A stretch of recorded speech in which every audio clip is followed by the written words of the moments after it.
الحمد للہ رب العالمین والصلاة والسلام علی رسولہ النبی الکریم وعلی آلہ واصحابہ اجمعین اما بعد فاعوذ باللہ من الشیطان الرجیم بسم اللہ الرحمن الرحیم استغفر لهم او لا تستغفر لهم ان تستغفر لهم 70 مرة فلن يغفر اللہ لهم ذلك بأنهم كفروا بالله ورسوله واللہ لا يهدي القوم الفاسقین فرح المخلفون بمقعدهم خلاف رسول اللہ وكرهوا ان يجاهدوا باموالهم وانفسهم في سبيل الله وقالوا لا تنفروا في الحر قل نار جهنم اشد حرا لو كانوا يفقهون صدق اللہ العظیم اللهم صل على سيدنا مولانا محمد مبارک وسلم علیہ صلاۃ سلاما کثیرا کثیرا۔ قابل احترام میرے بھائی اور قابل احترام اسلامی مائیں اور بہنیں، السلام علیکم ورحمۃ اللہ وبرکاتہ۔ آج انشاءاللہ ایک پیج باقی رہ جائے گا، 10واں پارہ جو ہے وہ ہم آلموسٹ کمپلیٹ کر لیں گے، تو الحمدللہ 1/3 آف دا ہولی قرآن 10 پارے آج مکمل ہوں گے الحمدللہ۔ اور آج کا جو سبق ہے یہ کنٹینیوٹی ہے، غزوہ تبوک کے پس منظر میں ساری باتیں چل رہی ہیں۔ اللہ رب العالمین نے جو منافقانہ رویہ ہوتا ہے، جو ہیپوکریٹک ایٹیچیوڈ ہوتا ہے، تو آج کے سبق میں بھی اللہ رب العالمین اس کو بیان فرما رہے ہیں۔ حضور علیہ الصلوۃ والسلام کو اللہ رب العالمین نے مخاطب فرمایا ہے، جو آیت نمبر 80 ہے جہاں سے آج کا ہمارا سبق شروع ہوتا ہے، لیکن اصل میسج جو ہے وہ نبی علیہ الصلوۃ والسلام کو میسج دینا اصل مقصد نہیں ہے۔ اصل مقصد ان کو وارننگ دینا ہے جن کے بارے میں اللہ رب العالمین بات ارشاد فرما رہے ہیں۔ تو کبھی کبھی ایسا ہوتا ہے، یہ ایک انداز ہے کہ آپ جس کو بات سنا رہے ہوتے ہیں، جس کو کہہ رہے ہوتے ہیں، تو اصل میں مقصد کسی اور کو سنانا ہوتا ہے۔ تو یہ اللہ کی طرف سے دھمکی ہے، اور بظاہر حضور علیہ الصلوۃ والسلام کو اللہ نے مخاطب فرمایا ہے، لیکن یہ جو دھمکی ہے، یہ جو وارننگ ہے، یہ منافقین کے لیے ہے۔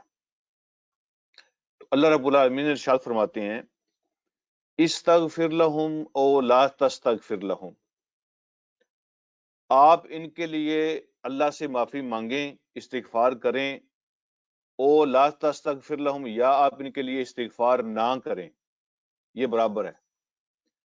آپ ان کے لیے استغفار کریں یا آپ ان کے لیے استغفار نہ کریں۔ ان تستغفر لہم 70 مرۃ فلن یغفر اللہ لہم، حتیٰ کہ اگر آپ ان کے لیے استغفار کریں 70 مرتبہ بھی، فلن یغفر اللہ لہم، اللہ ہرگز ان کو معاف نہیں کرے گا۔ اگر آپ 70 مرتبہ بھی ان کے لیے معافی مانگیں گے، اللہ کبھی بھی ان کو معاف نہیں کرے گا۔ تو اس کا مطلب یہ نہیں ہوتا کہ آپ معافی نہیں مانگ سکتے، یعنی اللہ نے منع فرما دیا ہے۔ اس کا مطلب وارننگ ہوتا ہے۔ جیسے قرآن میں کئی جگہ پر آپ نے پڑھا ہوگا، یہ انداز اللہ نے جو اختیار فرمایا ہے کہ مثلا سورہ بقرہ کے شروع میں ہی ہے کہ اللہ رب العالمین ارشاد فرماتے ہیں، ان الذین کفروا سواء علیہم اانذرتہم ام لم تنذرہم لا یؤمنون، کافروں کے لیے برابر ہے، آپ ان کو ڈرائیں یا آپ ان کو نہ ڈرائیں، وہ ایمان نہیں لائیں گے۔ تو کیا مطلب ہے؟ نبی علیہ السلام کو اللہ یہ بات ارشاد فرما رہے ہیں کہ آپ ان کو وارننگ دینا، ڈرانا، دعوت پہنچانا بند کر دیں۔ اللہ کہہ رہے ہیں آپ ان کو ڈرائیں یا نہ ڈرائیں، سواء علیہم، ان کے لیے برابر ہے، ڈرانا نہ ڈرانا۔ تو کیا آپ چھوڑ کے بیٹھ گئے تھے؟ کیا نبی علیہ الصلوۃ والسلام نے کافروں کو وارننگ دینا، دعوت دینا بند کر دیا تھا؟ نہیں، یہ ایک انداز ہوتا ہے، اور اس میں ایک وارننگ ہوتی ہے کہ یہ جو لوگ ہیں ان کے اندر خیر باقی نہیں رہی۔ اب آپ جو بھی انداز اختیار کریں، آپ ان کو ڈرائیں یا نہ ڈرائیں، ان کے اندر خیر باقی نہیں ہے، ان کے اندر خیر ختم ہو گئی ہے۔ تو یہ ایک اللہ رب العالمین کا انداز ہے۔ یہاں بھی اللہ رب العالمین نے یہی انداز اختیار فرمایا، استغفر لہم اور لا تستغفر لہم، آپ ان کے لیے استغفار کریں یا آپ ان کے لیے استغفار نہ کریں۔ بہرحال اللہ کا فیصلہ یہ ہے، ان تستغفر لہم 70 مرۃ فلن یغفر اللہ لہم، اگر آپ 70 مرتبہ بھی ان کے لیے استغفار کریں گے تو اللہ ہرگز ان کو معاف نہیں کرے گا۔ اور اس کی پھر وجہ اللہ نے بیان فرمائی ہے، ذالک، یہ اس لیے ہے، بِأَنَّهُمْ كَفَرُوا بِاللَّهِ وَرَسُولِهِ، کہ انہوں نے اللہ کا بھی انکار کیا، اللہ کے رسول کا بھی انکار کیا، واللہ لا يهدي القوم الفاسقین، اور ایسے نافرمانوں اور فاسقوں کو اللہ ہدایت نہیں دیتے۔ تو یہ فیصلہ اللہ کی طرف سے ہوا ہے کہ اللہ رب العالمین نے کے لیے ہدایت کے دروازے بند کر دیے ہیں، کوئی خیر کی نشانی ان کے اندر باقی نہیں ہے۔ اللہ سب کو جانتے ہیں، دلوں کی حالت کو بھی اللہ جانتے ہیں۔ اللہ فرما رہے ہیں کہ ان کے اندر کوئی خیر باقی نہیں ہے، لہٰذا انہوں نے فسق کی حد کو کراس کر لیا ہے، اللہ اس کے رسول کا بھی کفر کیا ہے، تو اللہ رب العالمین ایسے لوگوں کو ہدایت نہیں دیتے، ان کے لیے معافی کی کوئی گنجائش نہیں ہے۔ یہ اللہ کا فیصلہ ہے۔ اب یہ جو آیت ہے، آگے میں جا کے اس کی وضاحت عرض کروں گا آپ سے۔ اس آیت سے حضرت عمر رضی اللہ تعالیٰ عنہ نے یہ اخذ کیا، یہ سمجھا کہ کافروں کے لیے استغفار کرنا، منافقوں کے لیے ان کے لیے استغفار کرنا یا ان کے لیے کوئی دعا مانگنا، ان کا جنازہ پڑھنا، یہ اللہ نے منع کر دیا ہے، کیونکہ اللہ کہہ رہے ہیں آپ استغفار کریں، معافی مانگے یا نہ مانگے، اللہ نے معاف کوئی نہیں کرنا۔ تو انہوں نے اس آیت سے یہ سمجھا کہ اللہ رب العالمین منع فرما رہے ہیں منافقوں کے لیے، جو اوپر اوپر سے مسلمان ہوتے ہیں، تو ان کے لیے دعا کرنا یا جنازہ پڑھنا یا استغفار کرنا منع کر دیا ہے۔ اور نبی علیہ الصلوۃ والسلام نے اس آیت کا یہ مطلب لیا کہ اللہ رب العالمین مجھے اختیار دے رہے ہیں، اگر آپ استغفار کریں یا آپ استغفار نہ کریں، فیصلہ تو اللہ کا ہے نا، کہ اللہ کہہ رہے ہیں میں نے معاف نہیں کرنا، لیکن حضور علیہ الصلوۃ والسلام کو اللہ نے اختیار دیا کہ آپ ان کے لیے استغفار کریں یا آپ ان کے لیے استغفار نہ کریں، یہ آپ کی مرضی ہے۔ تو حضور علیہ الصلوۃ والسلام نے اس کو اختیار سمجھا، اللہ پاک مجھے اختیار دے رہے ہیں، چاہے آپ استغفار کریں چاہے نہ کریں، فیصلہ رب کا یہ ہے۔ تو اللہ رب العالمین نے نبی علیہ الصلوۃ والسلام کو کلیئرلی منع نہیں فرمایا بلکہ اختیار دیا۔ عمر رضی اللہ تعالیٰ عنہ یہ سمجھے کہ اللہ پاک نے حضور علیہ الصلوۃ والسلام کو منع فرما دیا۔ تو یہ نقطہ آپ ذہن میں رکھیں، آگے چل کے اس پہ انشاءاللہ بات ہوگی تو وہاں پہ میں تھوڑی سی اور مزید اس کی وضاحت کروں گا۔ آگے بڑھتے ہیں۔ اللہ پاک ارشاد فرماتے ہیں، فرح المخلفون بمقعدهم خلاف رسول اللہ۔ فرحہ کا لفظ جو ہے یہ فرح سے ہے، خوشی۔ مخلف یہ لفظ جو ہے نا، یہ اس کا معنی ہے پیچھے چھوڑ دیے جانے والے۔ خلف کا معنی ہوتا ہے نا پیچھے، اور مخلف کا معنی ہے پیچھے چھوڑ دیے گئے۔ جن کو پیچھے چھوڑ دیا گیا وہ خوش ہو رہے ہیں۔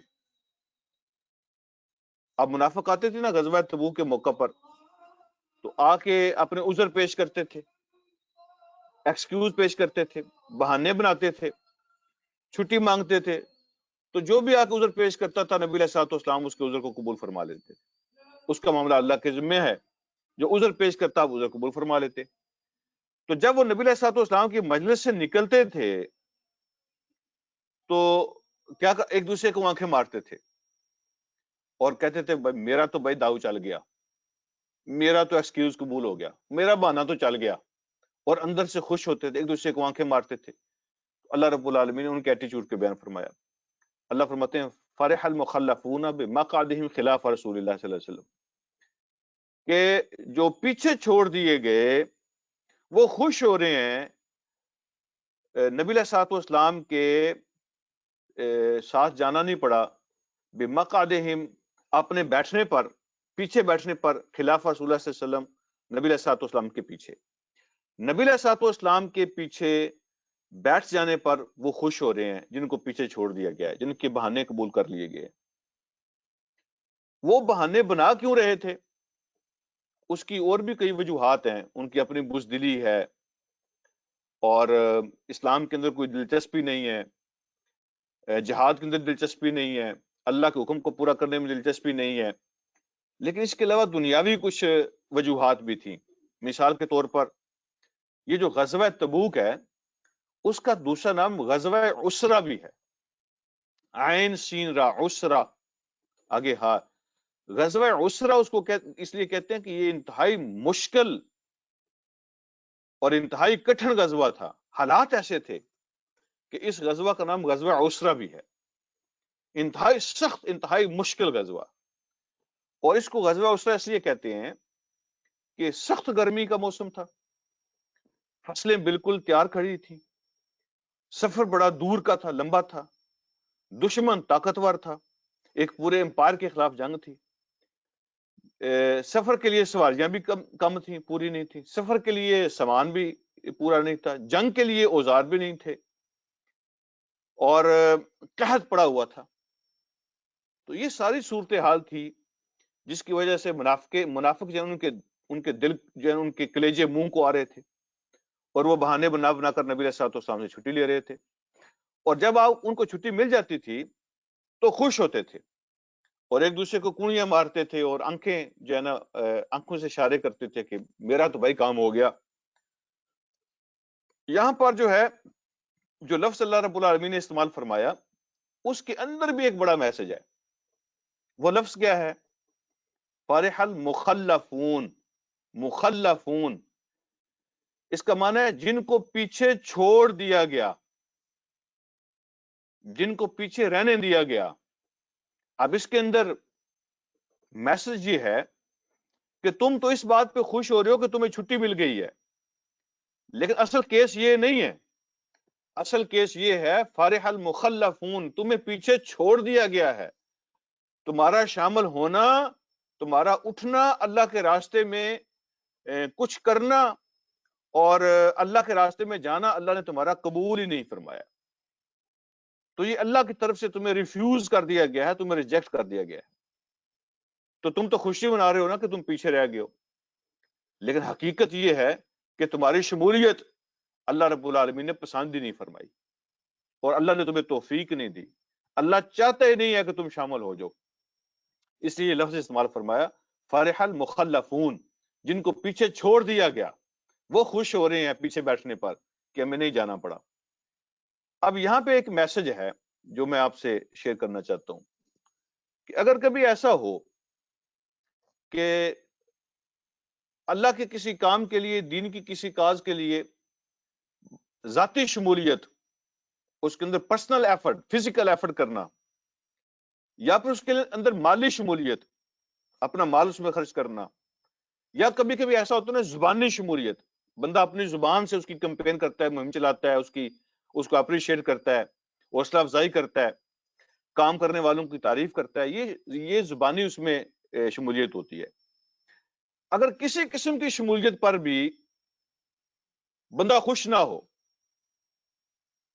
نہ وہ زبانی شامل ہونا چاہتا ہے، نہ مالی طور پہ شامل ہونا چاہتا ہے، نہ فزیکلی شامل ہونا چاہتا ہے، شامل ہو کے اس کو خوشی نہیں ملی، بلکہ پیچھے رہ کے اس کو خوشی ملی کہ مجھے فلاں کمپین پہ نہیں جانا پڑا، شکر ہے فلاں کام سے جان چھوٹ گئی، شکر ہے فلاں ذمہ داری ختم ہو گئی، تو ذاتی طور پر یا مالی طور پر یا زبانی طور پر شامل نہ ہونے پہ خوشی ہو اللہ کے دین کے کسی کام کے اندر، تو یہ منافقانہ رویہ ہے،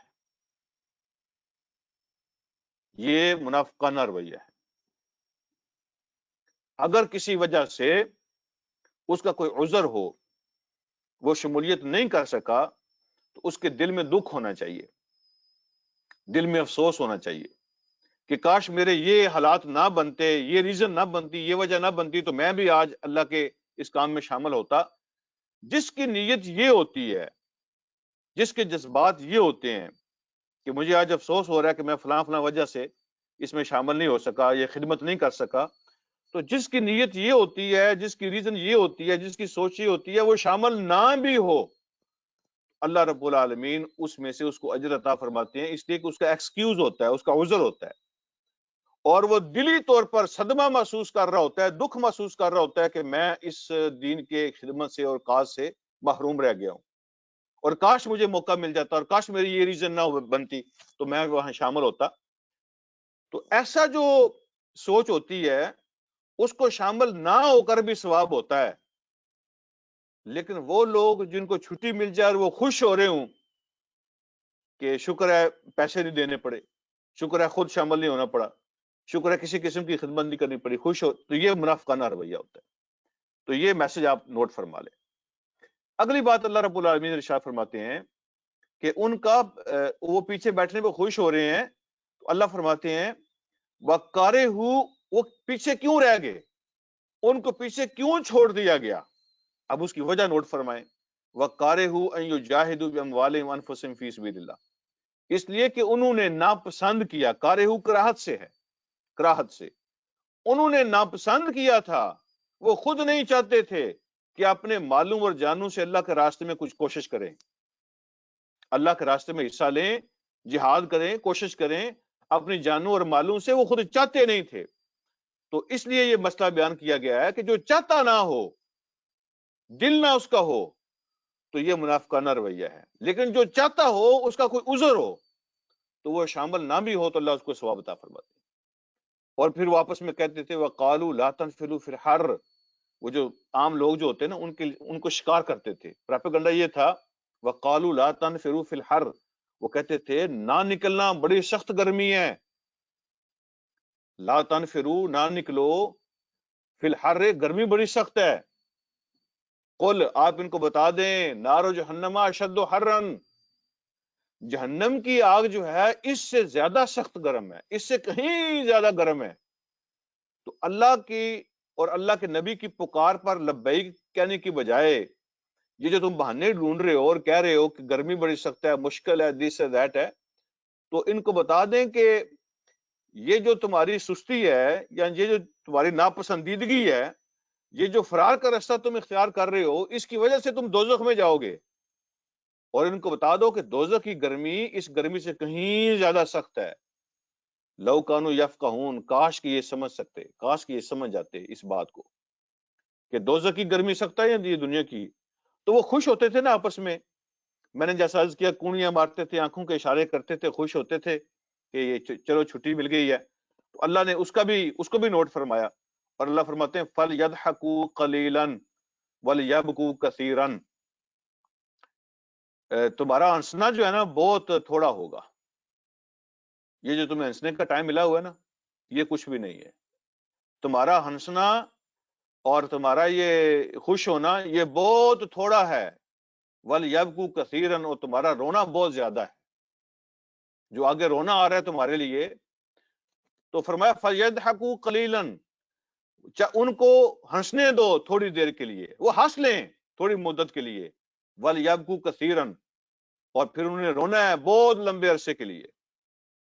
تو تمہارا جو ہنسنا ہے نا یہ کچھ بھی نہیں ہے، بہت تھوڑا ہے، اور تمہارے رونے کے دن بہت لمبے ہیں۔ جزام بما کانوا یکسبون، اور یہ بدلہ ہوگا اس کا جو کچھ تم نے کمائی کی ہوگی، جو انہوں نے کمائی کی ہوگی، یہ بدلہ ہوگا اس کا جو کچھ وہ کمائی کر رہے ہیں، اعمال کر رہے ہیں۔ اگلی بات اللہ رب العالمین فرماتے ہیں، جیسا میں نے عرض کیا کہ یہ جو ہے نا وہ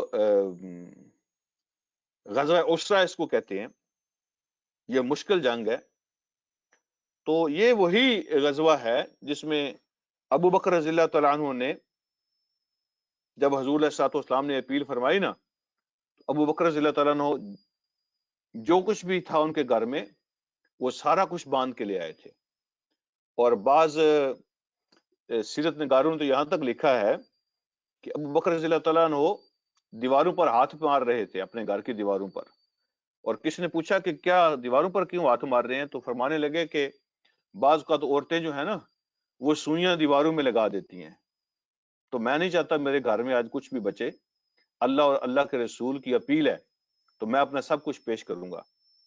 تو جب وہاں پہنچے تو حضور علیہ الصلوۃ والسلام نے پھر پوچھا کہ ابو بکر گھر بھی کچھ چھوڑ کے آئے کہ سارا کچھ لے آئے، تو یہی وہ موقع تھا جب انہوں نے عرض کیا کہ میرے لیے اللہ کے رسول کا نام کافی ہے، ان کی محبت کافی ہے، تو میں اللہ کے رسول کو اپنے گھر میں چھوڑ کے آیا ہوں۔ اور جب یہ اعلان ہوا تھا تو حضرت عمر رضی اللہ تعالیٰ عنہ خوش ہو رہے تھے کہ آج میں اپنے گھر کا آدھا مال لاؤں گا، اور ہر موقع پر ہر دفعہ ابو بکر رضی اللہ تعالیٰ عنہ مجھ سے بازی لے جاتے ہیں ہر نیکی کے کام میں، آج میں ان سے آگے بڑھ جاؤں گا۔ تو دیکھیں نیکی کے کام میں ایک دوسرے سے مقابلہ ہونا چاہیے۔ تو جب وہ گھر کا آدھا مال لے کر پہنچے تو ابو بکر رضی اللہ تعالیٰ عنہ کی جب رپورٹ آئی کہ وہ سارے لے آئے ہیں، تو عمر رضی اللہ تعالیٰ عنہ نے اس موقع پہ پھر عرض کیا تھا کہ ابو بکر میں آپ کو کراس نہیں کر سکتا، میں آپ سے نہیں جیت سکتا۔ اور یہی وہ موقع تھا جب صحابہ کرام تشریف فرماتے، اس طرح حضور علیہ الصلوۃ والسلام نے جب اپیل فرمائی تھی، تو جیسے ہوتا ہے نا مجمع کے اس طرف بندہ رائٹ سائڈ سے شروع کرتا ہے، ادھر اپیل کرتا ہے بھائی اس طرف کوئی ہو بندہ، تو حضرت عثمان رضی اللہ تعالیٰ عنہ کھڑے ہوئے تھے اور انہوں نے عرض کیا تھا، اللہ کے نبی میری طرف سے 100 اونٹ لکھ لیں سامان سمیت۔ تو پھر حضور علیہ الصلوۃ والسلام نے سامنے جو لوگ بیٹھے تھے ان سے اپیل کی، تو عثمان رضی اللہ تعالیٰ عنہ یہاں سے پھر چل کے پھر سامنے چلے گئے، وہاں پھر کھڑے ہوئے اور عرض کیا، اللہ کے نبی میری طرف سے ایک اور 100 اونٹ لکھ لیں سامان سمیت۔ اور پھر حضور علیہ الصلوۃ والسلام جب اس طرف اپیل کی تو حضرت عثمان پھر گھوم کے ادھر بھی آ گئے اور عرض کیا، اللہ کے نبی ایک 100 اونٹ اور لکھ لیں میری طرف سے اور سامان سمیت لکھ لیں۔ تو حضرت عثمان غنی رضی اللہ تعالیٰ عنہ نے 300 اونٹ سامان سمیت اس غزوے کے لیے پیش کیے تھے۔ اور پھر جب حضور علیہ الصلوۃ والسلام نے اپیل کی تو پھر کھڑے ہوئے اور عرض کیا، میری طرف سے 100 گھوڑے بھی لکھ لیں۔ اور حضور علیہ الصلوۃ والسلام نے پھر اپیل کی تو آپ پھر کھڑے ہو گئے اور عرض کیا کہ 1000 دینار بھی لکھ لیں۔ 300 اونٹ سامان سمیت، 100 گھوڑے اور 1000 دینار، یہ 1400 سال پہلے کی بات کر رہا ہوں۔ اور جب انہوں نے یہ اعلان کیا تھا نا تو حضور علیہ الصلوۃ والسلام آپ خوش ہوئے، آپ نے ایسے ہاتھ اٹھا کے اللہ رب العالمین سے دعا فرمائی کہ اے اللہ میں عثمان سے راضی ہوں،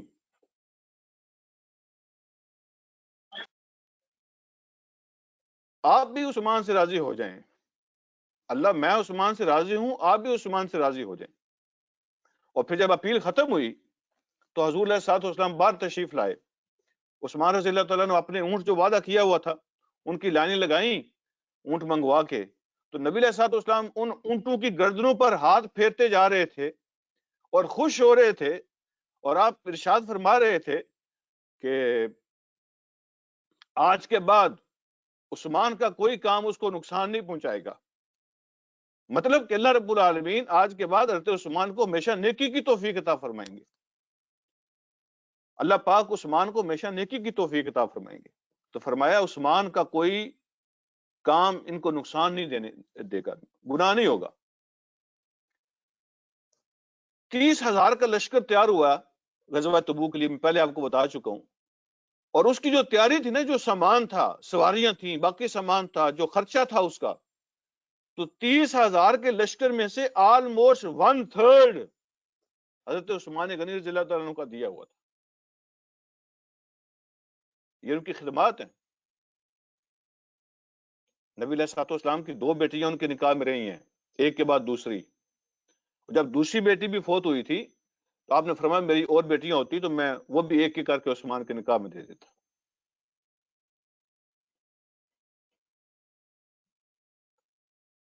اور لوگ جب بکواس کرتے ہیں تو ان کو سمجھ نہیں آتی کہ وہ کیا کہہ رہے ہیں۔ ایک طرف یہ حال تھا، حضرت عبد الرحمن ابن عوف رضی اللہ تعالیٰ عنہ وہ بھی سیٹھ آدمی تھے، انہوں نے بھی بہت جو ہے نا وہ اس میں حصہ لیا غزوہ تبوک کے موقع پر۔ لیکن کچھ لوگ ایسے بھی تھے، پچھلے سبق میں بھی یہ بات آئی تھی کہ غزوہ اسرا کے اس موقع پر کچھ لوگ ایسے بھی تھے جو سوچ رہے تھے کہ کیا دیں۔ یعنی دو قسم کے رویے ہوتے ہیں نا، ایک رویہ ہمارا ہے، مثلا اگر اس طرح کی کوئی اپیل آتی ہے یا بات آتی ہے اور اگر ہمارے پاس نہ ہو تو ہم سوچتے ہیں ہوتا تو دے دیتے، اب نہیں ہے تو پھر ظاہر نہیں ہے تو نہیں دیں گے، ہے ہی نہیں تو کیا دیں۔ لیکن ایک سوچ اور بھی ہے، کچھ صحابہ ایسے تھے جو سوچ رہے تھے کہ کیا دے سکتے ہیں، کیا دے سکتے ہیں۔ اب ان کی یہ خواہش تھی کہ کچھ نہ کچھ کریں کہ اللہ کے رسول کی بات پوری ہو، ٹھیک ہے نا۔ دیکھیں ہم جب کہتے ہیں نا ہے نہیں تو کیا دیں، جب ہم نے مکان بنانا ہوتا ہے تو ہم کیا کہتے ہیں یار نہیں ہے تو نہیں بناتے. جب گاڑی لینی ہوتی ہے تو کیا کرتے ہیں؟ نہیں ہے تو نہیں لیتے. جب بچے کی شادی کرنی ہوتی ہے تو کیا کہتے ہیں؟ نہیں ہے تو پھر فلاں فلاں فلاں خرچہ نہیں کرتے. ہم کیا کرتے ہیں؟ ہم یہ کرتے ہیں کہ ہم دن رات محنت کرتے ہیں، 18 گھنٹے جاب کرتے ہیں، لوگوں سے قرضہ لیتے ہیں، بندوبست کرتے ہیں، لیکن ہم وہ کرتے ہیں. لیکن جب اللہ کے لیے مانگا جاتا ہے تو پھر کہتے ہیں جب نہیں ہے تو پھر کیا کریں. یعنی اس سے آگے نہیں سوچتے کہ کچھ کرتے ہیں، کہیں نہ کہیں سے کچھ نکالتے ہیں، کچھ ڈھونڈتے ہیں. تو ایک صحابی ہیں ابو عقیل، جن کی کنیت بڑے مشہور صحابی ہیں، لیکن عبد الرحمن ان کا نام تھا، اصل نام عبد الرحمن تھا، اور ان کی کنیت ابو عقیل ہے. تو وہ سوچ رہے تھے کہ میرے پاس کچھ نہیں ہے، کیا کروں. بے چین تھے کہ کچھ ہونا چاہیے، کچھ کرنا چاہیے. اللہ کے رسول کی اپیل ہے. تو سوچ سوچ کر نا ایک یہودی کے پاس پہنچے. تو اسے کہا کہ مجھے کچھ کام چاہیے. تو اس نے کہا کہ میرے پاس کام نہیں ہے. یہودی نے کیا کہا؟ میرے پاس کام نہیں ہے، میں آپ کو مزدوری کام نہیں دے سکتا. تو حضرت ابو عقیل، عبد الرحمن ابو عقیل نے ضد کی، کہا مجبوری ہے، مجھے کچھ نہ کچھ ضرور کرنا ہے. تو یہودی نے کہا اچھا کچھ کرنا ہی ہے نا تو پھر میرے باغ کو پانی دو رات کو. تو ہاتھوں سے وہ پانی نکالتے تھے. اس زمانے میں وہ جو ڈول ہوتا تھا نا رسی کے ساتھ بندھا ہوا، ہاتھوں سے کھینچ کھینچ کے 1 بائی 1 نکالنا ہوتا تھا. تو پوری رات وہ ڈول نکال نکال کر کھینچ کھینچ کے باغ کو پانی دیتے رہے. جب صبح یہودی آیا نا تو اس نے دیکھا تو بڑا حیران ہوا کہ وہ آدمی اتنے شوق سے لگا ہوا ہے اور اس نے کتنا کام کر لیا ہے. تو اس نے 2 سیر کھجوریں دی تھی 2 کلو، ایک سا اس کو کہتے ہیں، ایک برتن ٹوپا جس کو کہتے ہیں. تو کئی دن سے بچے بھی بھوکے تھے، گھر میں بھی کچھ نہیں تھا، اور آدھی بچوں کو دی اور آدھی نبی علیہ الصلوۃ والسلام کی بارگاہ میں لے کے حاضر ہو گئے. عرض کیا کہ یہ تھوڑا بس یہی کچھ بن سکا ہے. تو شرماتے شرماتے پیش کیا. تو نبی علیہ الصلوۃ والسلام نے فرمایا کہ اللہ تمہاری کھجوروں کی تعداد کو نہیں دیکھے گا، اللہ رب العالمین تمہاری رات کو دیکھے گا. رات کو اللہ تمہاری رات کو دیکھے گا، تمہاری کھجوروں کو نہیں دیکھے گا. اللہ رب العالمین کوانٹٹی نہیں دیکھتے، اللہ کوالٹی دیکھتے ہیں. اللہ کی نظر میں وہ تمہاری رات ہے، یہ کھجوریں نہیں ہیں. اور پھر حضور علیہ الصلوۃ والسلام کو چونکہ انہوں نے عرض کیا تھا کہ تھوڑی سی ہیں، تو آپ کے سامنے جو ڈھیر لگے ہوئے تھے آپ نے ڈھیر کے اوپر اس کو رکھا. تو یہ ہے اصل مومنانہ رویہ کہ جب اس طرح کا کوئی موقع آتا ہے تو بندہ سوچے کہ میں کیسے شامل ہو جاؤں. ہم کیا سوچتے ہیں؟ میں کیسے بچ جاؤں. یہ دیکھیں نا ابھی قربانیوں کا موقع آ گیا، اس سے پہلے فطرانے کا زکوٰۃ کا موقع تھا. تو لوگ جو ہے نا چھوٹی چھوٹی باتوں پہ ایک ایک مسجد سے پوچھتے ہیں، ایک ایک امام کو فون کریں گے، آپ نے فطرانہ کتنا رکھا ہوا ہے جی، آپ نے کتنا رکھا ہوا ہے جی، آپ کے ہاں قربانی کتنی ہے جی. اور پھر آ کے ہمیں بتائیں گے کہ فلاں مسجد نے تو 2.5 پاؤنڈ فطرانہ رکھا ہوا ہے اور آپ نے 3 رکھا ہوا ہے. یعنی 50 پینس کا فرق ہے. 50 پیسے کا فرق بھی ہو تو آ کے بندہ لڑائی شروع کر دیتا ہے. فلاں مسجد تو 2.5 پاؤنڈ لے رہی ہے، آپ 3 پاؤنڈ لے رہے ہیں. ایک رویہ یہ ہوتا ہے. ایک رویہ یہ ہوتا ہے کہ کیسے شامل ہو جاؤں، کیسے دوں، کہاں سے نکالوں، کیا کروں. اور ایک رویہ یہ ہوتا ہے کہ کیسے بچاؤں، کیسے بچوں. یہ دونوں رویے قرآن نے پیش کیے ہیں. آگے بڑھتے ہیں اپنے سبق کی طرف. تو منافقین جو تھے جب حضرت عثمان رضی اللہ تعالیٰ عنہ دے رہے تھے تو ان کو کہتے تھے، عبد الرحمن ابن عوف کو کہتے تھے یہ ریاکاری ہے، دیکھیں نا یہ تو شو آف ہے جی، یہ تو ریاکاری کے لیے کر رہے ہیں جی. اور جب ابو عقیل رضی اللہ تعالیٰ عنہ جیسے صحابی لے کر آتے تھے کچھ تو کہتے تھے بس جی بس اب تو روم کی خیر نہیں ہے، اب تو دیکھیں جی مال آ گیا ہر طرف سے، اب تو جی کوئی. تو ان کا مذاق اڑاتے تھے اور ان کو کہتے تھے یہ ریاکاری ہے. ہر قسم کے بندے پہ تنقید کرتے تھے، کسی کو معاف نہیں کر رہے تھے. اللہ رب العالمین نے فرمایا فَإِن رَجَعَكَ اللَّهُ إِلَىٰ طَائِفَةٍ مِّنْهُمْ، اگر جب اللہ آپ کو واپس لے کے آئے گا نا کامیاب کر کے، اللہ آپ کو جب واپس لے کے آئے گا ان میں سے کسی گروہ کے پاس، یہ جو مدینہ میں بیٹھے ہوئے ہیں پیچھے رہ جانے والے خوش ہو رہے ہیں، جب اللہ آپ کو فتح کے ساتھ واپس لے کے آئے گا فاستأذنوک للخروج، تو نیکسٹ ٹائم کے لیے وہ آپ سے اجازت مانگیں گے کہ آپ ہمیں ساتھ لے جائیں، نکلنے کے لیے اجازت مانگیں گے. پھر وہ کہیں گے او ہو یہ تو ہم نے مس کر دیا، اب تو ہمیں مالک نعمت میں سے حصہ بھی نہیں ملے گا، یہ تو کامیاب ہو کے آئے ہیں، یہ تو بہت کچھ لے کے آئے ہیں. جب آپ واپس آئیں گے تو پھر یہ آئیں گے آپ کے پاس اور کہیں گے کہ ہمیں نیکسٹ ٹائم ہمیں بھی ساتھ لے جائیں، نکلنے کی اجازت مانگیں گے. اللہ فرماتے ہیں فَقُلْ لَن تَخْرُجُوا مَعِيَ أَبَدًا، ان سے کہہ دینا کہ تم کبھی بھی میرے ساتھ نہیں جا سکتے. فار ایور کراس اللہ نے لگا دیا، کبھی بھی تم میرے ساتھ نہیں جا سکتے، نہیں نکل سکتے کبھی بھی، ابداً ہمیشہ کے لیے. وَلَن تُقَاتِلُوا مَعِيَ عَدُوًّا، اور تم کبھی بھی میرے ساتھ مل کے دشمن سے لڑائی نہیں کر سکتے، جہاد میں شامل نہیں ہو سکتے، کبھی بھی تم میرے ساتھ مل کے دشمن سے لڑائی نہیں کر سکتے. وجہ کیا ہے؟ انکم رضیتم بالقعود اول مرۃ، اس لیے کہ تم راضی ہو گئے تھے، تم خوش ہو گئے تھے بیٹھ جانے پر، پیچھے رہ جانے پر پہلی مرتبہ. جب ضرورت تھی تو تم نے پہلی مرتبہ بیٹھنے کو پسند کیا تھا، اس میں تم خوش تھے. فقعدوا مع الخالفین، اب بیٹھو پیچھے رہ جانے والوں کے ساتھ، اب بیٹھے رہو پیچھے رہ جانے والوں کے ساتھ. جب ضرورت ہوتی ہے اس وقت بندہ ٹانگیں پیچھے کھینچ لے، اور جب ضرورت نہیں ہوتی تو پھر آگے بڑھتا رہے. اللہ رب العالمین سارے ایٹیچیوڈ کو نوٹ فرماتے ہیں کہ قربانی کب چاہیے ہوتی ہے. اچھے وقتوں کے سارے ساتھی ہوتے ہیں، مشکل وقتوں کے ساتھی تھوڑے ہوتے ہیں. اور اللہ پھر دیکھتے ہیں کہ کس وقت میں کیسے حالات میں کس نے مدد کی تھی. تو یہ یعنی کرائٹیریا جو ہے نا وہ بدلتا رہتا ہے. اچھے وقتوں کے ساتھی سارے ہوتے ہیں، مشکل وقتوں میں اللہ کے دین کے ساتھ کھڑا رہنا، ٹھیک ہے، مشکل حالات کے اندر اللہ کے کاز کے لیے کھڑا رہنا اور برداشت کرنا، قربانی دینا، یہ اصل کام ہوتا ہے. جب مشکل حالات گزر جاتے ہیں پھر تو سارے ساتھ ہوتے ہیں. تو اللہ فرماتے ہیں کہ ان کو آپ ریفیوز کر دیں، تم کبھی نہیں جا سکتے، ہمیشہ کے لیے تم پہ کراس لگ گیا ہے. اب آگے ایک مسئلہ بیان ہوا ہے وہ بڑا سمجھنے والا ہے. جب غزوہ تبوک سے واپسی ہوئی تھی تو کچھ ہی عرصے کے بعد، کچھ ہی دنوں کے بعد، جو منافقین کا سردار اور ہیڈ تھا عبداللہ بن ابی، اس کا انتقال ہو گیا. اور اس کا جو صاحبزادے ہیں ان کا نام بھی عبداللہ تھا. وہ بڑے پکے مخلص مومن تھے. عبداللہ بن ابی کے جو بیٹے نا عبداللہ، حضرت عبداللہ رضی اللہ تعالیٰ عنہ، وہ بھی بڑے پکے مخلص مومن تھے، نبی علیہ الصلوۃ والسلام کے سچے ساتھی. وہ اپنے باپ کے سامنے کھڑے ہو جاتے تھے، اور وہ کھڑے ہوئے غزوہ تبوک سے واپسی پر.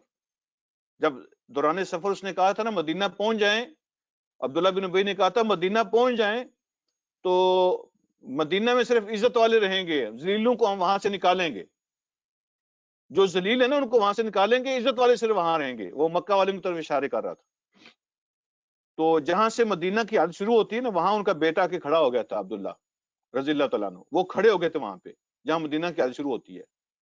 اور جب ان کا باپ وہاں پہنچا نا تو کہا کہ اس سے آگے تم نہیں جا سکتے، اس لیے کہ اللہ کے رسول عزت والے ہیں، وہ اس سے آگے جائیں گے. جو ان کو عزت والا نہیں مانتا وہ خود ذلیل ہے، وہ یہاں سے آگے نہیں جا سکتا. تو انہوں نے اپنے باپ کو روک دیا تھا. پھر نبی علیہ الصلوۃ والسلام کی انٹرفیرنس پر ان کو اجازت ملی تھی. تو عبداللہ بن ابی کا جب انتقال ہو گیا تو ان کا جو بیٹا عبداللہ وہ نبی علیہ الصلوۃ والسلام کی خدمت میں حاضر ہوئے. عرض کیا اللہ کے رسول صلی اللہ علیہ وسلم، میرا باپ بڑا آدمی بننے کا خواہشمند تھا، تو میری آپ سے درخواست ہے کہ آپ دل جوئی فرما دیں، میرے خاندان کی بھی، میری فیملی کی بھی، میرے باپ کی بھی. تو لوگ جب سنیں گے تو مطلب ہے اس کا نام بڑا ہو جائے گا، اس لیے وہ ساری زندگی کام کرتا رہا. تو میری آپ سے ایک درخواست تو یہ ہے کہ آپ میرے باپ کا جنازہ پڑھائیں، اور دوسری میری درخواست یہ ہے کہ آپ اس کے کفن کے لیے، برکت کے لیے اپنا کرتا عنایت فرمائیں. تو حضور علیہ الصلوۃ والسلام نے اپنا کرتا مبارک عنایت فرمایا تھا عبداللہ بن ابی کے کفن کے لیے. یعنی دیکھیں نا، اتنا بڑا دشمن جو ہر موقع پہ اس نے یعنی اسلام کی مخالفت کی، نبی علیہ الصلوۃ والسلام کی مخالفت کی. تو جب بھی وہ بیمار ہوتا تھا نبی علیہ الصلوۃ والسلام تیمارداری فرماتے تھے. اور عبداللہ بن ابی کو کبھی بھی نبی علیہ الصلوۃ والسلام نے یعنی اس کا وہی سٹیٹس تھا جو عام مسلمانوں کا سٹیٹس تھا. اس کے ساتھ وہی سلوک نبی علیہ الصلوۃ والسلام فرماتے تھے جو عام مسلمانوں کے ساتھ فرماتے تھے. تو نبی علیہ الصلوۃ والسلام نے اپنا کرتا عنایت فرما دیا. مفسرین لکھتے ہیں کہ اس کی دو ریزن ہیں. ایک تو یہ کہ ان کے بیٹے کی دلجوئی کے لیے اور ان کے قبیلے کی دلجوئی کے لیے، ان کی خوشی کے لیے حضور علیہ الصلوۃ والسلام نے اپنا کرتا دے دیا. اور اس میں یہ تھا کہ جب قبیلے والوں کو پتہ چلے گا کہ عبداللہ بن ابی کی شرارتوں اور دشمنیوں کے باوجود حضور علیہ الصلوۃ والسلام نے اتنی کائنڈنس اور محبت کا اظہار کیا ہے، شفقت فرمائی ہے اور ہماری خاطر ہماری دلجوئی کے لیے کرتا نصیب فرمایا ہے، تو وہ خوش ہوں گے اور ہمارے قریب ہوں گے. تو یہ بات صحیح ثابت ہوئی. حضور علیہ الصلوۃ والسلام کی اس شفقت کی وجہ سے 1000 عبداللہ بن ابی کے قبیلے کے لوگ مسلمان ہو گئے تھے. 1000 صرف اس ایک شفقت کی وجہ سے. تو بعض اوقات ایسا ہوتا ہے کہ دیکھنا چاہیے کہ پولیٹیکلی کس کام کا جو ہے نا وہ دین کو فائدہ ہوتا ہے اور مسلمانوں کو فائدہ ہوتا ہے. بعض اوقات آپ پسند نہیں کرتے ایک کام کو، لیکن اس کا جنرلی فائدہ زیادہ ہوتا ہے. اور بعض اوقات آپ ایک کام کو پسند کرتے ہیں، آپ چاہتے ہیں ایسا کام ہو جائے، لیکن اس کا نقصان ہوتا ہے مسلمانوں کو اور اسلام کو. اس کام سے باز آ جانا چاہیے. جس طرح نبی علیہ الصلوۃ والسلام سے صحابہ اجازت مانگتے تھے، اجازت دیں ہم ان کی گردنیں اڑا دیں، تو حضور علیہ الصلوۃ والسلام کیا فرماتے تھے؟ نہیں، اس کی اجازت نہیں ہے. لوگ کہیں گے کیونکہ یہ سو کالڈ لے کے آ مسلمان ہیں، گیا. یہ دعویٰ کرتے ہیں مسلمان ہیں، تو لوگ یہ کہیں گے کہ محمد صلی اللہ علیہ وسلم اپنے ساتھیوں کو قتل کروا رہے ہیں. اس لیے پولیٹیکلی یہ درست نہیں تھا. تو نبی علیہ الصلوۃ والسلام نے کبھی یہ کام نہیں کیا. تو آپ نے کرتا دیا، ایک بات تو یہ. اور دوسری بات یہ ہے، دوسری وجہ کرتا دینے کی یہ ہے چل کہ آ جب گیا. غزوہ بدر میں ٹھہر جاؤں. حضور علیہ الصلوۃ والسلام کے ولا چچا، تصلی علی احد من مات کے یہ آیت ہے. ولا تجبکم وعلم اولادم. کیڑی آیت ہے؟ جی بڑی جی یہی آیت ہے. بس اپنا اسپیکر بند کر دیں. آج میں پڑھنے میں 84 کر دی ہے نا. جی جی اپنا اسپیکر بند کر 84 دیں. نمبر. جزاکم اللہ خیر.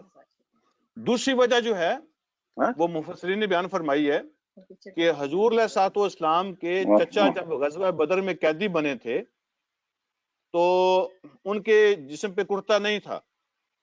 تو حضور علیہ الصلوۃ والسلام نے فرمایا تھا کہ میرے چچا کو کوئی کرتا دے دے.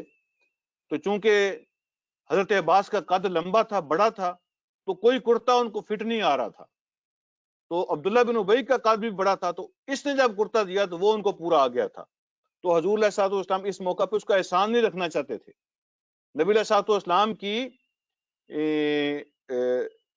کے کہنے پر اس نے کرتا دیا تھا. تو آج حضور علیہ الصلوۃ والسلام نے اس کا احسان واپس کیا، آپ نے اپنا کرتا دیا. کوئی بھی وجہ ہو، حضور علیہ الصلوۃ والسلام نے اپنا کرتا دیا.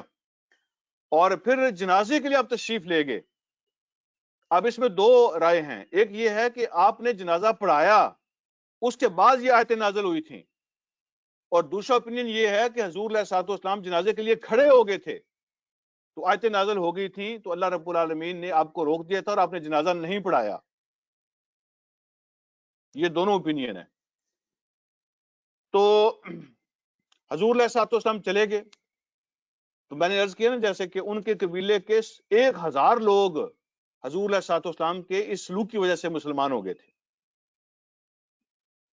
تو اس سے علماء نے مسئلہ بیان کیا ہے کہ اگر کوئی انتہائی گناہ گار آدمی ہو، جس کا گناہ جو ہے نا وہ مشہور ہو، علاقے میں گناہوں کی وجہ سے وہ مشہور ہو، تو علماء کہتے ہیں کہ علماء کو اس کا جنازہ نہیں پڑھانا چاہیے تاکہ لوگوں کو احساس ہو. لیکن اگر وہ محسوس کریں کہ اس کا جنازہ پڑھانے سے ان کے خاندان والوں کی تسلی ہوگی اور ان کے دلوں کے اندر جو ہے نا وہ دین کی محبت یا کوئی چیز پیدا ہو سکتی ہے، تو پولیٹیکلی اگر اس میں فائدہ ہو تو جنازہ پڑھا سکتے ہیں اور پڑھانا چاہیے. حضور علیہ الصلوۃ والسلام کی یہی سنت ہے. خاندان کی تسلی کے لیے اگر کوئی مجبوری اس طرح کی ہو تو پڑھا دینا چاہیے. باقی اللہ رب العالمین جانتے ہیں کون اچھا ہے اور کون برا ہے. تو اللہ رب العالمین فرماتے ہیں جب نبی علیہ الصلوۃ والسلام ایک روایت کے مطابق جنازے کے لیے کھڑے ہو گئے اور ایک روایت کے مطابق آپ نے جنازہ پڑھا دیا، تو اس کے بعد یہ آیات نازل ہوئیں، وَلَا تُصَلِّ عَلَىٰ أَحَدٍ مِّنْهُمْ. ان میں سے کسی ایک کی نماز بھی آپ نے نہیں پڑھانی، ان میں سے کسی ایک کی بھی، کوئی بھی جو لسٹ حضور علیہ الصلوۃ والسلام کو اللہ نے دی تھی نا، ان کی بات ہے۔ اچھا، وَلَا تُصَلِّ عَلَىٰ أَحَدٍ مِّنْهُمْ مَاتَ أَبَدًا، کوئی بھی ان میں سے فوت ہو جائے تو کبھی بھی آپ نے اس کی جنازہ نہیں پڑھانی۔ دوسری بات، وَلَا تَقُمْ عَلَىٰ قَبْرِهِ، اور نہ ہی اس کی قبر پہ کھڑے ہو کے دعا کرنی ہے، نہ ہی اس کی قبر پہ جانا ہے اور نہ ہی اس کی نماز جنازہ پڑھانی ہے۔ تو کسی کی قبر پہ کھڑے ہو کے دعا کرنا اس کی اجازت ہے۔ اللہ نے کیوں منع کیا؟ انہم کفروا باللہ ورسولہ، اس لیے کہ انہوں نے اللہ کے رسول کا انکار کیا تھا، اندر سے انکار کیا تھا۔ بظاہر کہتے تھے ہم ساتھ ہیں، کلمہ پڑھا تھا، لیکن اندر سے اللہ کے رسول کا انکار کیا تھا۔ وماتوا وہم فاسقون، اور ان کی موت اس حالت میں ہوئی تھی، وہ مرے تھے اس حالت میں کہ وہ فاسق تھے، نافرمان تھے۔ اللہ نے منع فرما دیا۔ حضور علیہ الصلوۃ والسلام نے وہ لسٹ حضرت حذیفہ رضی اللہ تعالیٰ عنہ کے ساتھ شیئر کی تھی، ان کو بتایا تھا۔ جب حضور علیہ الصلوۃ والسلام دنیا سے تشریف لے گئے تو پھر صحابہ دیکھا کرتے تھے کہ جس کے جنازے میں حضرت حذیفہ ہوتے تھے تو وہ سمجھتے تھے کہ اس کا نام اس لسٹ میں نہیں ہے، اور جس جنازے میں حضرت حذیفہ نہیں ہوتے تھے تو لوگ سمجھتے تھے اس کا نام اس لسٹ میں موجود ہے۔ تو اللہ رب العالمین نے ہمیشہ کے لیے ان کا جنازہ پڑھنے سے اور ان کے لیے دعائے مفت کرنے سے منع فرما دیا۔ پہلے بھی میں یہ مسئلہ عرض کر چکا ہوں سورہ توبہ کے شروع میں، آج پھر عرض کرتا ہوں یاد دہانی کے لیے کہ اب جو ہے نا، ہمیں نہیں پتا، ہمارے اوپر وحی نہیں آتی کہ کون سچا مسلمان ہے اور کون منافق ہے۔ ہم نہیں فیصلہ کر سکتے۔ ہم یہ تو کہہ سکتے ہیں کہ کچھ نشانیاں ہیں، فلاں فلاں جو ہے نا منافقت کی نشانیاں ہیں جس کے اندر پائی جائیں، لیکن ہم فیصلہ نہیں کر سکتے کہ کون پکا منافق ہے اور کون پکا مومن ہے۔ اس لیے کسی پہ ہم کراس نہیں لگا سکتے، وحی ہمارے اوپر نہیں آتی، وہ حضور علیہ الصلوۃ والسلام کے اوپر آتی تھی، اب ختم ہو گئی ہے۔ اب ہم کسی کے بارے میں یہ فیصلہ نہیں کر سکتے کہ یہ منافق ہے یا مومن ہے، اور یہ فیصلہ کر کے کسی کی نماز جنازہ کا ہم انکار کریں کہ یہ منافق ہے لہذا یہ کافر ہے، یہ فاسق ہے محض کی۔ تو میں نے عرض کیا، علماء نے لکھا ہے کہ جو پورے علاقے میں گناہوں کی وجہ سے مشہور ہو، تو چونکہ نماز جنازہ ایک عزت ہے، ایک احترام ہے، ایک آنر ہے، مسلمان اکٹھے ہو کے اس کے لیے دعا کرتے ہیں، تو ایسے آدمی کو جو نامینیٹڈ قسم کے علماء ہیں ان کو جنازے میں نہیں جانا چاہیے تاکہ ان کو احساس ہو لوگوں کو۔ لیکن ساتھ ہی دوسرا مسئلہ بھی ذہن میں رکھیں کہ اگر پولیٹیکلی اس میں بہتری ہو یا خاندان کی تسلی مقصود ہو تو یا وہاں جا کے آپ کوئی پیغام دے سکتے ہوں تو جنازے میں جانا چاہیے۔ اللہ رب العالمین ارشاد فرماتے ہیں، اگلی آیت دیکھیں، اللہ رب العالمین ارشاد فرماتے ہیں وَلَا تُعْجِبْكَ أَمْوَالُهُمْ وَأَوْلَادُهُمْ۔ اب ایک اور مسئلہ اللہ نے بیان فرمایا ہے، یہ بھی بڑی سمجھنے والی بات ہے۔ وَلَا تُعْجِبْكَ أَمْوَالُهُمْ وَأَوْلَادُهُمْ، یہاں مخاطب اللہ پاک نے حضور علیہ الصلوۃ والسلام کو کیا ہے، لیکن میسج سب کو دیا ہے۔ آپ کو تعجب میں نہ ڈالیں، آپ کبھی بھی حیران مت ہونا ان کے مال دیکھ کر اور ان کی اولادیں دیکھ کر کہ ان کو تو دیکھیں نا، اللہ پاک نے اولادیں دی ہوئی ہیں، مال دیا ہوا ہے، اور اولاد کا مطلب یہاں ووٹ بھی ہیں، جو آج کل قبیلہ بڑا ہے، خاندان بڑا ہے، فالوور بہت ہیں، ووٹ ان کے بہت ہیں، یہ سب اولاد ہی ہے۔ تو ان کے مال دیکھ کر اور ان کے قبیلے اور خاندان دیکھ کر آپ حیران مت ہونا کہ دیکھو جی ان کو تو اللہ نے بہت کچھ دیا ہوا ہے۔ اللہ فرماتے ہیں انما یرید اللہ ان یعذبہم بہا فی الدنیا، اللہ یہ چاہتے ہیں کہ ان نعمتوں کے ذریعے سے، بہا کا مطلب ان نعمتوں کے ذریعے سے اللہ ان کو دنیا کی زندگی میں عذاب دیں۔ یہ کیسا عذاب ہوتا ہے جی؟ جس کے پاس پیسے زیادہ ہوں وہ عذاب ہوتا ہے، اور جس کے پاس اولاد ہو وہ عذاب ہوتی ہے۔ وہ کیسے عذاب ہوتا ہے؟ کبھی یہ مسئلہ پیدا ہو جاتا ہے، کبھی اس کو ختم کرتے ہیں دوسرا مسئلہ پیدا ہو جاتا ہے۔ وہ آدمی پیسے کے لیے رشتہ داروں سے لڑ رہا ہوتا ہے، وہ پیسے کی محبت اس کے دل میں رچ بس جاتی ہے، کوئی کسی رشتے کا احترام نہیں نہ ماں نہ باپ نہ بہن نہ بھائی، اس کا سب کچھ پیسہ ہی پیسہ ہو جاتا ہے، اور پھر پیسے کی محبت میں وہ ہلکان ہوتا رہتا ہے، نہ اس کو نیند آتی ہے، نہ اچھی طرح کھا سکتا ہے، وہ یہی یہ بھی نقصان ہو گیا اور ادھر سے مسئلہ پیدا ہو گیا اور یہ مسئلہ پیدا ہو گیا، ہر وقت دوڑتا رہتا ہے، بھاگتا رہتا ہے، یہ اللہ رب العالمین کی طرف سے اس کے لیے عذاب ہے، یہ عذاب کی ایک صورت ہوتی ہے۔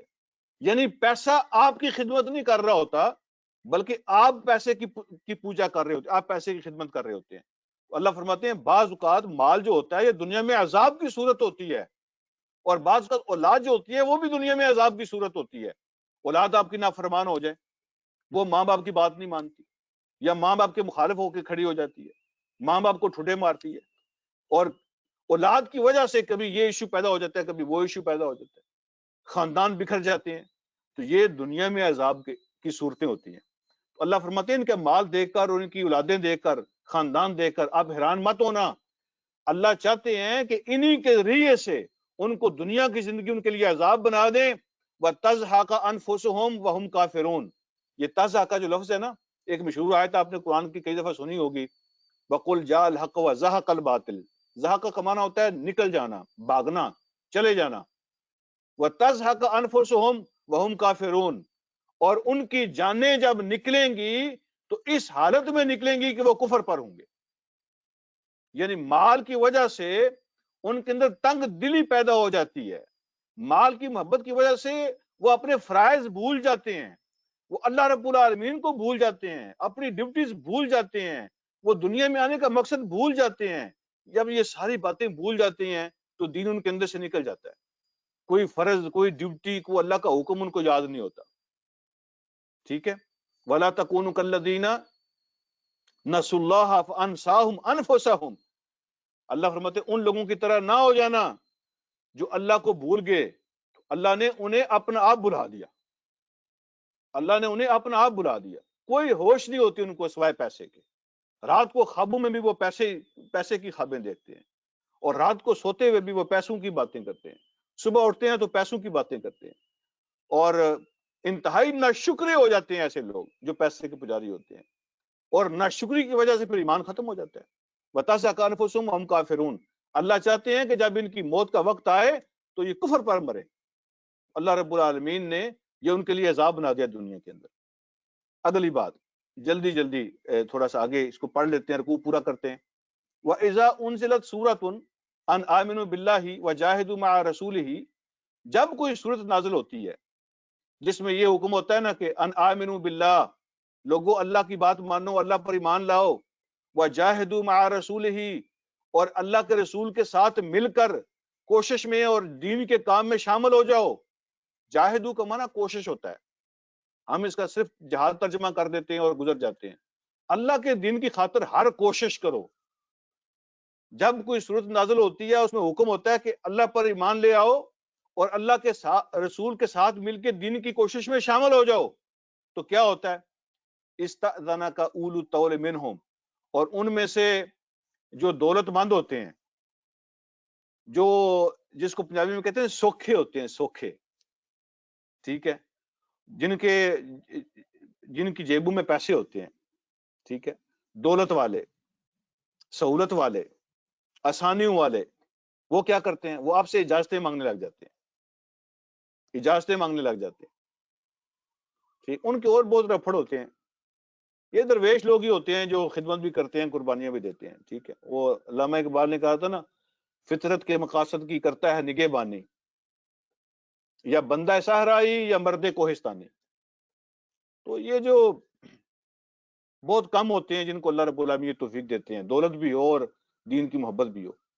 تو جب اس طرح کی کوئی صورت نازل ہوتی ہے جس میں کہا جاتا ہے کہ اللہ پر ایمان لاؤ اور اللہ کے نبی کے ساتھ شامل ہو جاؤ جہاد کے اندر، تو یہ جو دولت والے ہیں یہ آپ سے اجازتیں مانگنے لگ جاتے ہیں، وقالو، اور کہنے لگ جاتے ہیں ذرنا نکن مع القاعدین، آپ ہمیں اجازت دے دیں، ہمیں معاف کر دیں، ہماری رخصت کو قبول فرمائیں، عذر کو قبول فرمائیں، ذرنا، ہمیں آپ رہنے دیں، چھوڑ دیں، نکن مع القاعدین، ہم بیٹھنے والوں کے ساتھ بیٹھ جائیں، یہ مشکل کام ہے، یہ ہم سے نہیں ہوتے، آپ ہمیں رہنے دیں۔